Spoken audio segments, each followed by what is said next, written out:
Bien, buenas tardes a todas y a todas. De nuevo estoy aquí y reitero un poco las palabras que decía ayer, quizás simplemente y muy brevemente decirles que después de estar casi 48 horas en este congreso, estoy realmente encantada, entusiasmada e ilusionada por haber sido invitada al mismo y porque creo que el esfuerzo realizado por los organizadores del mismo, y especialmente quiero personalizarlo en la figura del presidente o el director del Congreso, Saúl Hernández, y en el magistrado Abel Augusto Zamorano, presidente del Instituto Colombo Panameño, a quienes específicamente o de forma concreta agradezco esta invitación. Y ya, sin más, entro, como dicen en mi tierra, al toro, en el tema que a mí me toca abordar esta tarde, que es el tema de las medidas cautelares en materia de competencia desleal. Pero yo sí que creo que es importante que antes de entrar en competencia desleal hablar siquiera someramente de lo que es el tema de la competencia. Esta tarde vamos a tener aquí una mesa de grandes expertos panameños en materia de derecho de la competencia. Ustedes saben lo que es competir y lo que significa que dos o más personas traten de, en muchas ocasiones, alcanzar el mismo objetivo o luchar por conseguir posicionarse de forma mejor o incluso excluir al contrincante. Y en ese mundo de la competencia podemos decir que han sido dos maneras o dos formas o dos áreas las que se han ido conformando en los ordenamientos jurídicos. Una de ellas es lo que se denomina como defensa de la competencia, es decir, el derecho de competencia o el de derecho de defensa de la competencia, en el que el elemento fundamental que se tiene en cuenta para regular ese sector del ordenamiento es la libertad, como punto fundamental, la libertad de la competencia, y donde fundamentalmente los Estados han estado regulando aquel sector que lo que pretende es evitar el antitrust o las políticas antitrust o las políticas monopolísticas, ¿no?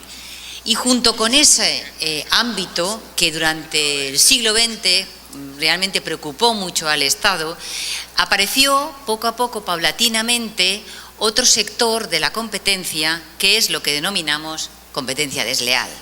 Y en ese otro sector, en esa otra área, quizás el surgimiento de este ámbito del ordenamiento jurídico fue más tardío, muy probablemente porque se pensó inicialmente que esto era una cosa de particulares, frente a las políticas económicas, que es lo que le interesa al Estado, que es el derecho de la competencia o la defensa de la competencia. ¿De dónde partimos para entender un poquito dónde estamos en materia de competencia desleal? Ha habido tres modelos a lo largo del tiempo. En un primer momento podemos decir que se hablaba de la deslealtad competencial como algo que preocupaba solamente, pertenecía al interés particular, y se gestó lo que se denominó el modelo paleolítico o paleoliberal de la defensa de la competencia desleal. Era, de alguna manera, una forma de decir que al que le pique que se rasque, por utilizar un término vulgar, ¿no? Es decir, si usted tiene problemas con el de al lado, pues resuélvase usted los problemas. Al Estado no le preocupaba, más allá de decir, si usted quiere puede entrar en este proceso civil, si usted no quiere, pero no me preocupa regularlo. Fue a partir de la aprobación del Convenio de la Unión de París que lo que hizo fue configurar un modelo de competencia desleal que es el que se inspiró prácticamente a casi todas las legislaciones, apareciendo el segundo de los modelos, que fue el modelo corporativo profesional. Empezaron a aparecer los gremios de agricultores, los gremios en el sector publicista, los gremios en el sector bancario, en el sector petrolero, y entonces a ese colectivo sí que le interesaba que de alguna manera se respetara aquello que yo les decía ayer, los códigos de conducta, la ética en el comportamiento dentro del propio corpo, dentro del propio gremio, dentro del propio grupo.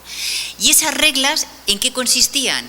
En el respeto a los buenos usos profesionales, el respeto a lo que posteriormente dio lugar a lo que hemos denominado como la buena fe. La buena fe, que no es sino la lealtad en la competencia. ¿Y qué significó esto? Eso significó que el Estado dijo, bueno, pues aquí tengo que adoptar algún tipo de medida especial, tengo que ofrecer algún tipo de mecanismo para tutelar este tipo de deslealtad de la competencia, pero lo hizo solamente atribuyendo una fórmula penal, es decir, solo importaba en la medida en que se pudiera cometer delito contra la propiedad, habitualmente derechos de exclusiva, propiedades industriales. Pero no le preocupaba mucho más de eso. Si usted tenía problemas, si había algún empresario que tenía problemas con el de al lado, pues siempre le quedaba la posibilidad de acudir al proceso civil, pero al proceso civil común, a las reglas comunes y teniendo los parámetros procesales comunes propios del Código Procesal. Esa segunda visión que planeó prácticamente las legislaciones modernas en materia de competencia desleal fue superada. Fue superada por lo mismo que les decía ayer, a medida que la sociedad va avanzando y a medida que va configurándose el Estado social, esa concepción social hace que los intereses en juego superen los intereses supraindividuales o los intereses individuales. Y empezaron a aparecer colectivos, grupos, usuarios, consumidores, supongo que esto les suena, y apareció el modelo social de la competencia desleal. Y esto me parece importante decirlo, porque en el fondo yo creo que las leyes modernas de competencia desleal, la ley española es de 1991, pero curiosamente, que la he trabajado también, la ley colombiana en materia de competencia desleal, que es la ley del año 2009, es prácticamente prima hermana, por no decir hermana gemela, de la ley española de 1991. Fíjense, les voy a poner aquí ejemplos para que entiendan lo que les acabo de decir. Con el modelo corporativo, en realidad, lo que la competencia desleal al final estaba planteando eran las posibles cuestiones que se podían plantear entre las grandes empresas. Canon contra Nikon, Apple contra Samsung, Coca-Cola contra Pepsi-Cola, por supuesto McDonald's contra Burger King, que es el ejemplo típico, etcétera, etcétera. Es decir, la competencia desleal se veía solo desde el prisma de la empresa, del empresario, del colectivo empresarial. Cuando se introduce el elemento social, desde ese momento, desde el momento en que introducimos una percepción, una concepción del ordenamiento jurídico que supera el interés meramente individual, aparecen quienes son realmente los árbitros de la economía, los consumidores. Y entonces los consumidores son los grandes protegidos por el sistema. Son los grandes protegidos por el ordenamiento jurídico en general y son aquellos que se introducen también en el modelo de competencia desleal. ¿Por qué? Porque el Estado empieza a decir que no solamente la deslealtad se mide cuando Coca-Cola lanza un anuncio publicitario denigrante contra Pepsi-Cola, sino también cuando hay determinados productos que se lanzan por una determinada empresa que lo que pretenden es generar confusión en los consumidores, generar realmente captar clientela a base obviamente de quitárselo al de la competencia, pero entonces resulta que esa idea de la transparencia, esa idea de llegar a un público, de no engañar, de actuar dentro de los márgenes de la buena fe, dentro de los márgenes de lo que es la lealtad, preocupa fundamentalmente como eje fundamental, como pivote fundamental del sistema económico a los consumidores.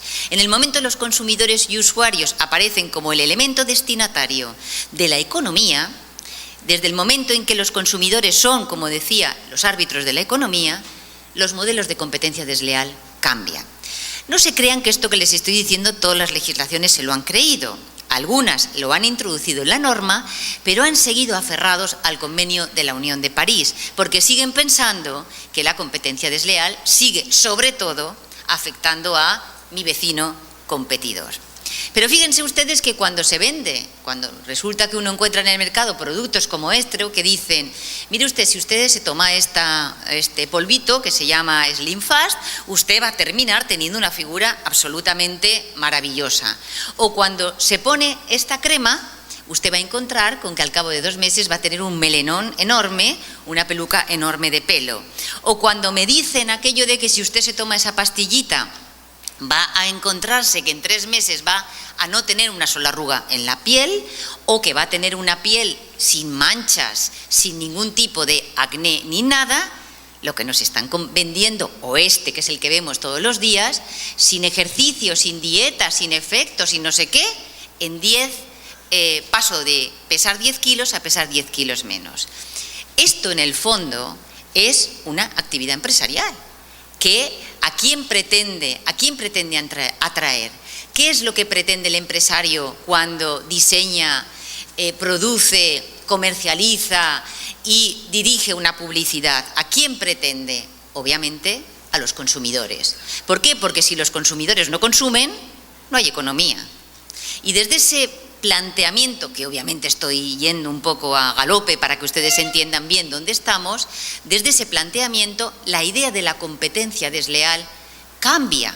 Ya no me interesa solo el competidor por el competidor, sino el competidor por competir, tener más consumidores que sean mis fieles a la hora de la compra del producto que les vendo.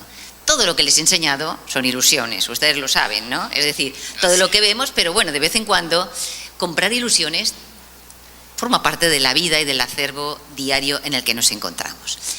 Desde ese punto de vista, como les decía, bueno, pues en España hay una ley de competencia desleal que, siguiendo las pautas marcadas en gran medida por los grandes modelos sociales como fueron Alemania y Suiza, lo que hace es configurar una ley de competencia desleal con una cláusula general, que es toda persona que se encuentre en el mercado y que actúe con fines competitivos tendrá que actuar bajo el prisma de la buena fe, cláusula general, pero luego lo que se hace es establecer toda una serie de conductas que se consideran desleales. Y casi es mejor, porque así uno sabe lo que significa actuar mal desde el punto de vista de la competencia desleal, lo que significa cumpliendo o infringiendo las normas de competencia desleal, pues cuando uno realmente incurre pues una conducta que puede ser de imitación, que pueda ser de explotación de la reputación ajena, que pueda ser de confusión,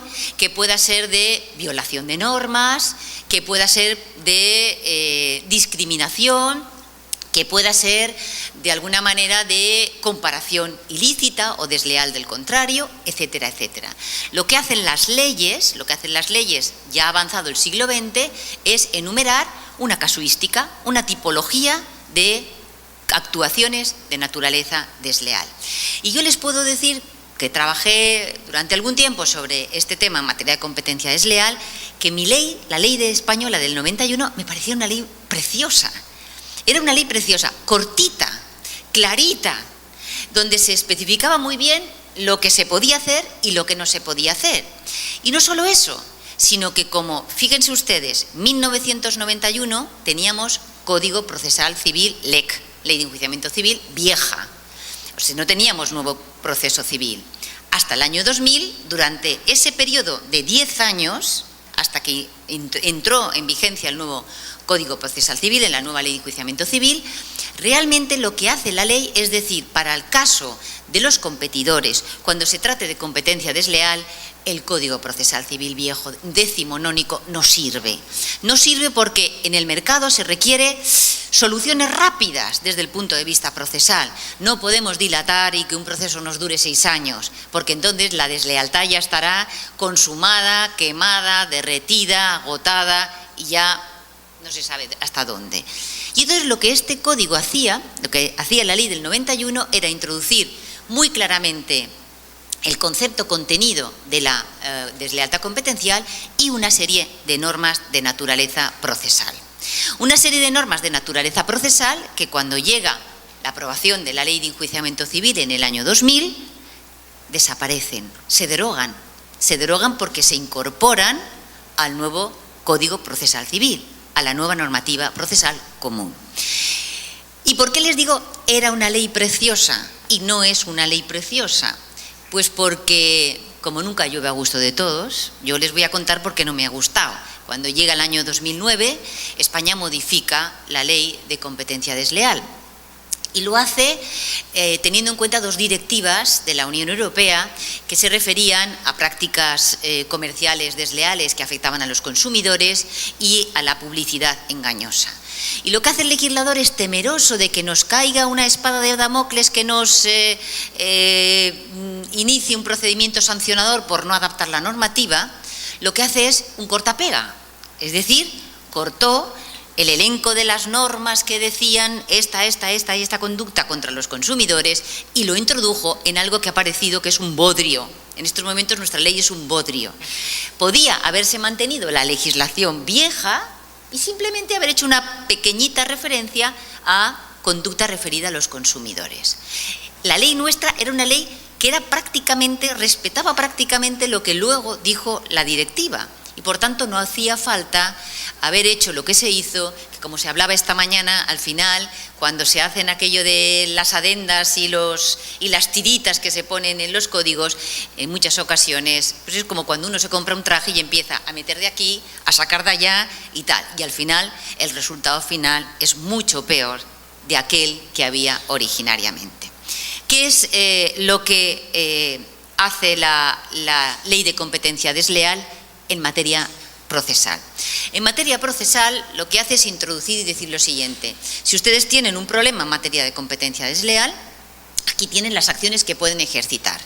Acciones que pueden consistir en presentar una demanda por deslealtad, por una mero declarativa de deslealtad en la competencia. Pueden plantear también una demanda en la que se ejercite una acción de cesación de la actividad, o una acción de prohibición de realizar la actividad, o bien la posibilidad de la acción de remoción, o bien la posibilidad del resarcimiento de los daños y perjuicios ocasionados como consecuencia de una indemnización como consecuencia de los daños, o bien un enriquecimiento injusto, que sería aquella acción que se ejercitaría cuando existiera o existiese un derecho en exclusiva, como una patente, una marca, que podría dar lugar precisamente a esta acción, ¿no? A esta acción de enriquecimiento injusto. También establecía unos plazos de prescripción más breves a la hora del ejercicio de las acciones que la norma común. También establecía muy claramente la legitimación activa y pasiva, atendiendo a esa trilogía de intereses de la que yo hablaba ayer, que en estos momentos forma parte de la vida: el interés individual, el interés colectivo de los consumidores usuarios o incluso de las corporaciones empresariales, y el interés público del Estado, que en el fondo es un interés general, un interés común. Y obviamente la legitimación, la posibilidad de que pueda acudir al proceso no solo una persona individual, un empresario, una persona física o una persona jurídica, sino también las organizaciones empresariales, las asociaciones de consumidores usuarios, cámaras de comercio, etcétera, etcétera, e incluso también representación pública. En el procedimiento se establecían algunas reglas que han desaparecido, porque en estos momentos, con la ley de enjuiciamiento civil nueva, pues carece de sentido que haya normas privilegiadas en este ámbito. Y había tres puntos fundamentales que incorporaba la ley, sobre todo porque frente a aquella ley decimonónica esto no tenía fuelle, no tenía respuesta. La primera, la posibilidad de que se practicaren, pedir al juez, antes de interponer la demanda en el proceso principal, que se pudieran practicar diligencias preliminares para poder averiguar si valía la pena o no, si existía o no fundamento posible para poder acudir al proceso planteando una demanda de competencia desleal. En segundo lugar, una regla que no es una inversión de la carga de la prueba, sino que es una regla especial de la carga de la prueba, para evitar precisamente en aquellos casos en que exigir prueba al demandante, esta prueba pudiera ser diabólica, es decir, imposible. Se permitía o se establecía que en esos casos, sobre todo cuando se tratara de probar la inexistencia de los hechos que hubieran sido alegados por el demandante en su demanda, lo que se decía es que es el demandado el que debería de probar la inexistencia de los hechos y no el demandado el que debiera probar la existencia de los hechos. Una regla especial en cuanto a carga de la prueba. Y por último, la estrella de lo que me toca en los últimos rato hablar a mí, que es en el tema de las medidas cautelares. En el tema de las medidas cautelares se establecía un modelo realmente impresionante frente a lo que venía siendo el modelo viejo. Un modelo que sirvió a su vez de ejemplo para poderlo incorporar en lo que en la actualidad es o son los artículos 721 a 747 de la ley española, donde se regula el régimen jurídico de las medidas cautelares en el proceso civil español. ¿Qué es lo que suponía en ese momento? ¿Qué es lo que supuso la ley de enjuiciamiento civil?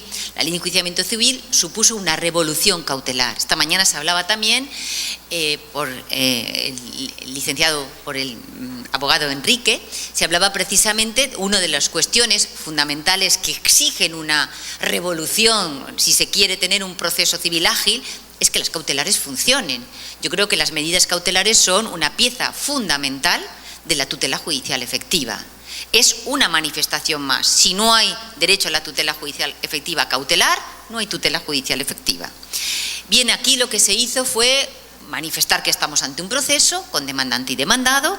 Se favorecía la tutela cautelar ante causam, es decir, medidas cautelares antes del propio proceso, petición de medidas cautelares antes del propio proceso. Piensen ustedes en el sector en el que nos encontramos, donde cuando uno ha terminado de respirar, el proceso económico ya lleva 3 fases después, se cambiaba la percepción de las cautelares, hay vida cautelar más allá del embargo preventivo. Yo creo que eso hay que cambiar el chip mental de los abogados y darnos cuenta de que más allá del embargo preventivo existe también la tutela cautelar.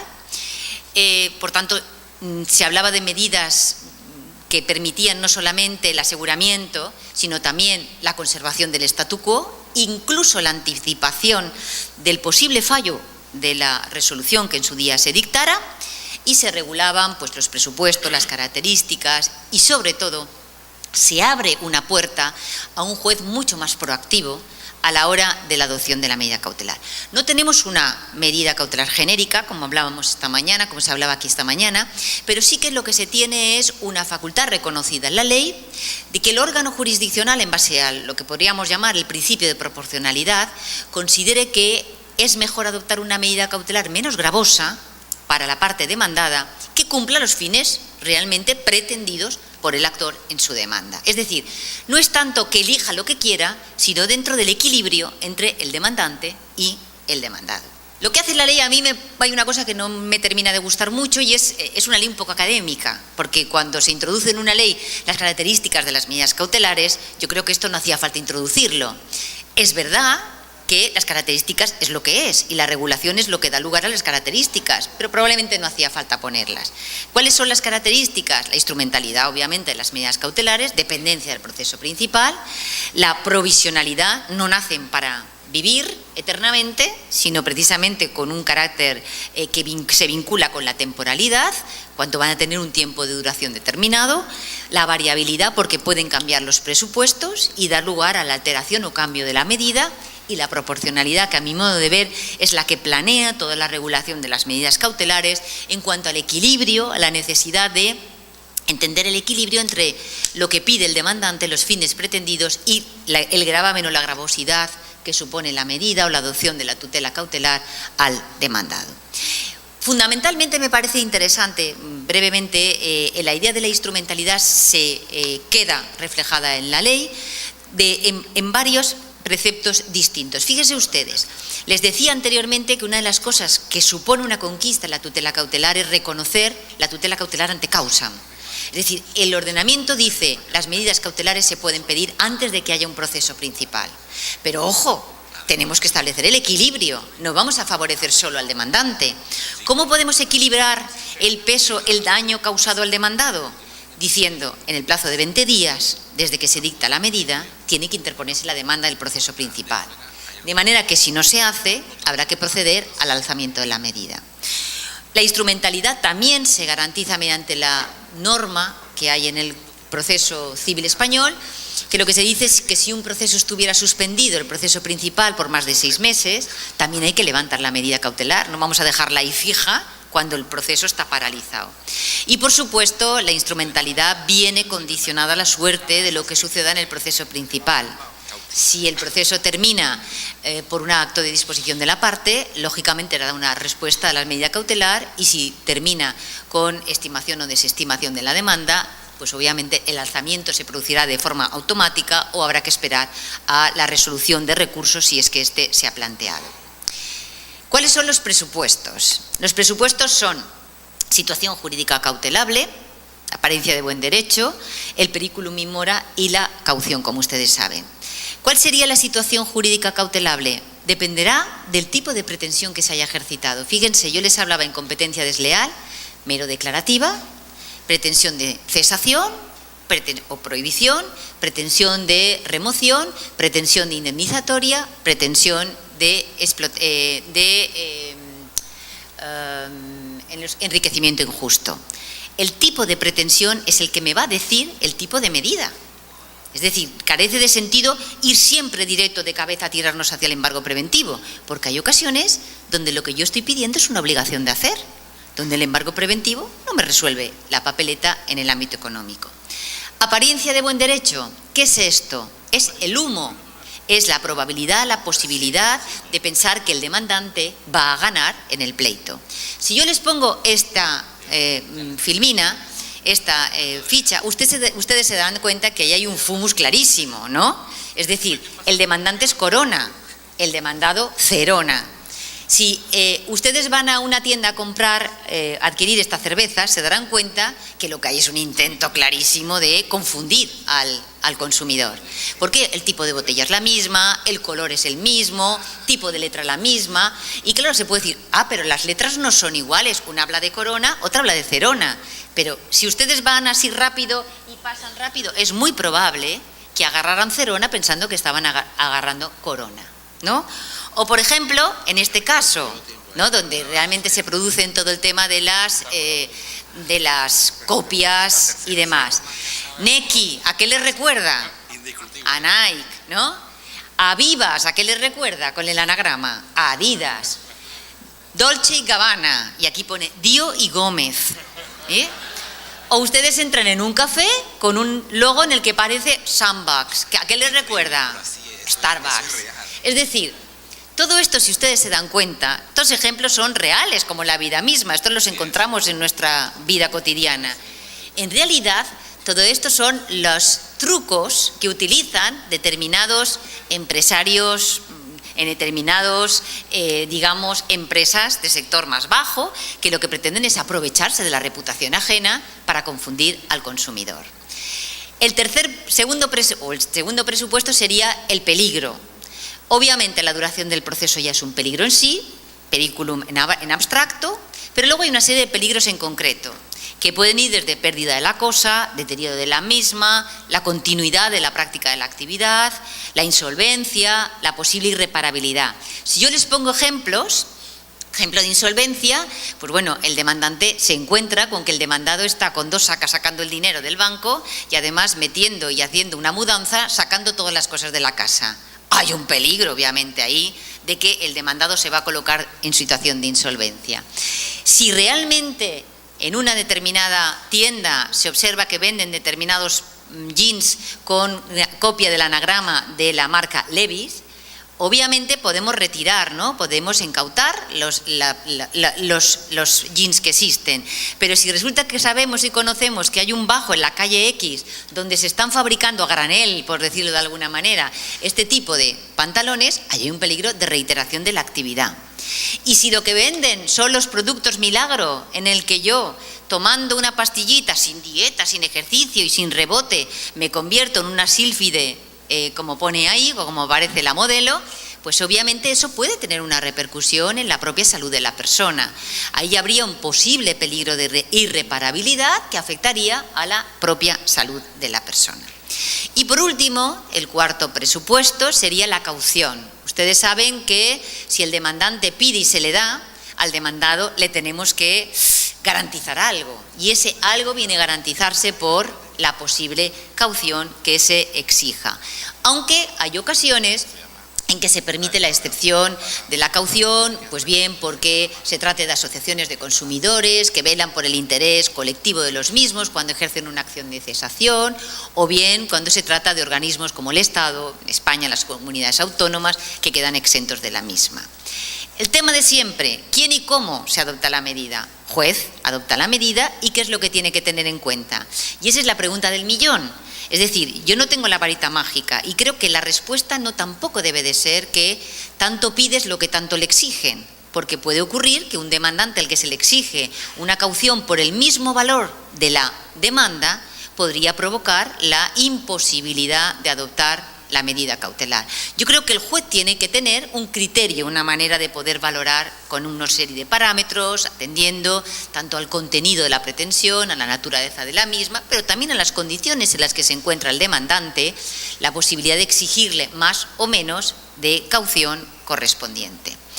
¿Qué medidas? Las medidas serían el embargo preventivo, la intervención o administración judicial de bienes de productos, depósito de cosas muebles, formación de inventarios, anotación preventiva de demanda, otras anotaciones registrales, aunque fundamentalmente en materia de medidas cautelares en competencia desleal es el apartado séptimo el que nos interesa. La posibilidad de adoptar una medida que ordene el que se cese provisionalmente la actividad, el que se abstenga de iniciar la misma o el que se le prohíba temporalmente que interrumpa o que cese la realización de una determinada prestación. Es decir, una obligación de hacer, una obligación de no hacer y una obligación de hacer. Porque lo que se dice es continúe usted haciendo lo que hace para evitar, porque si cesa, que se produzca el efecto correspondiente. Cesación provisional. Cuando, por ejemplo, se entiende que se está fabricando zapatos copiando, explotando una determinada marca de gran renombre. Abstenerse en los casos de publicidad, cuando se conoce que se va a emitir una difusión de una publicidad que es denigratoria del contrario. En este caso concreto, en realidad, lo que yo estoy pidiendo es una obligación de no hacer. No me interesará que me garanticen aquí con un embargo preventivo. Lo que yo quiero es que pare. Y ese pare lo puedo conseguir a través de una medida cautelar. Hay otras medidas cautelares y siempre nos queda abierta la cláusula de poder adoptar. Es decir, lo que hace el legislador español es elencar las medidas, referirse específicamente a las medidas cautelares en materia de competencia desleal, estas que le he señalado, y deja abierta la posibilidad de que puedan adoptarse otras medidas que permitan la protección de ciertos derechos y que estén previstas en la ley. Por tanto, no puede uno ser imaginativo a la hora de inventar las mismas. Y ya voy terminando, que ya me ha salido el naranja, todavía no rojo. Cabe la posibilidad también de que, sobre todo en el sector económico, cuando se piden medidas cautelares en materia de reclamación de todo lo que se refiere a conflictos de naturaleza empresarial, que se pueda sustituir la medida cautelar adoptada por la caución. Pero no siempre. Yo les he puesto un ejemplo. Cuando se trata de paralizar una publicidad, al demandante poco le voy a hacer si sustituyo esa orden de o absténgase usted de publicitar este anuncio, si lo que le digo es lo sustituimos por dinero. Esta está pensado fundamentalmente cuando lo que se está ejercitando en el proceso es una pretensión de condena dineraria. ¿Por qué? Porque es dinero por dinero. Dinero por dinero. Por tanto, en ese caso sí que cabría la posibilidad de adoptar la caución sustitutoria como sustitución de aquella. Y ya termino, y voy terminando. ¿En qué momentos se puede adoptar las medidas cautelares? Yo creo que si de verdad se quiere tener un capítulo de medida cautelar potente, esta tiene que poderse adoptar antes del proceso, con la demanda e incluso después de la demanda, en fase de recurso, lo que yo llamo postdemanda o postsentencia. Es decir, todas las vías serían posibles a la hora de requerir la tutela cautelar que garantice precisamente la pendencia o la duración de la pendencia del proceso. ¿Y cómo? Y esto ya es el fin de mi intervención. En España se optó por lo siguiente. Ustedes saben que para que haya proceso necesitamos contradicción. Ayer también lo hablaba en mi intervención. Esa contradicción en materia de medidas cautelares en ocasiones chirría. Y entonces lo que hace el legislador español hábilmente es orillear esta idea y dice, cabe la contradicción previa y cabe la contradicción diferida. La contradicción previa es, llamo al demandado, hay una audiencia pequeñita, 5 días, y en 5 días se va a resolver mediante auto si se adopta o no se adopta la medida cautelar. Contra el auto cabe recurso de apelación. Y cabe también la contradicción diferida. ¿Y en qué casos cabrá la contradicción diferida? Cuando se pide la medida y se dice que por razones de urgencia o de necesidad es mejor que se adopte la medida como cepo ya y después se dé la posibilidad al demandado, Estamos hablando de la posibilidad prácticamente de forma inmediata, una vez notificado el auto cautelar al demandado, para que éste interponga lo que se denomina un proceso de oposición. Es una contradicción diferida. Tiene 20 días para poder plantear una demanda de oposición. Lo que quiere el legislador es que todo lo que mueve cautelar sea ágil, rápido, y de hecho le otorga la naturaleza de tramitación preferente. Lo que implica que si se hace con carácter o con contradicción previa, prácticamente en 20 días hay una medida cautelar. Si se hace con contradicción diferida, con menos tiempo, estamos hablando de 5 o 6 días tendríamos la medida cautelar, y con la medida cautelar viva se podría plantear la oposición por el demandado. En realidad es una manera de interpretar lo que hacemos los juristas. Ustedes saben que nosotros podemos ver una cosa y decir que es blanca y que es negra. Pues este es uno de esos supuestos en los cuales se interpreta la contradicción en blanco y en negro. Y por tanto, al menos lo que se dice es que estar está. Haga usted uso, pero tiene que hacerlo a posteriori. Nada más, muchísimas gracias.